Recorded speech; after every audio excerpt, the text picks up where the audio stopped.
I a Barcelona en concret, la delegació ha muntat també, ja fa uns dies que es pot visitar, una exposició solidària d'objectes d'obres d'art que culminarà dijous mateix amb una subhasta benèfica, no? Sí. Nosaltres l'exposició es va posar en marxa el passat dia 9 i el dia 21 al matí encara estarà oberta perquè el dia 21 a la tarda hi haurà aquesta subhasta.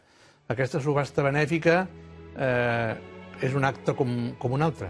Se'ls va ocórrer una gent que es va presentar a la delegació, ens ho va proposar-ho, ens va semblar fantàstica la idea i des de l'EGU està tenint uns resultats fabulosos, no solament pel fet concret de la subhasta, que després el que reculli pot ser més o pot ser menys, però sinó de la col·laboració que hi ha hagut a nivell de periodistes, a nivell d'esportistes, a nivell de gent de política, de tot el món social de Catalunya s'ha entregat amb això. No solament pel tema de la subhasta, sinó perquè la subhasta va a un projecte concret de Mans Unides, o diversos projectes, però concret amb un de la Índia que tenim aquest any, la delegació de Barcelona, i que volem ajudar per financiar una construcció d'una escola que s'està fent en una ciutat del nord de la Índia. Doncs recordem o expliquem que aquesta subhasta solidària es farà dijous que ve, dia 21, a 5:15 de la tarda, a la Sala de Vendes Barcelona, al carrer Rosselló. Tot això forma part d'aquesta jornada, com dèiem, 24 hores que mouen el món, en què es pot participar a títol individual, parròquies, escoles, comunitats,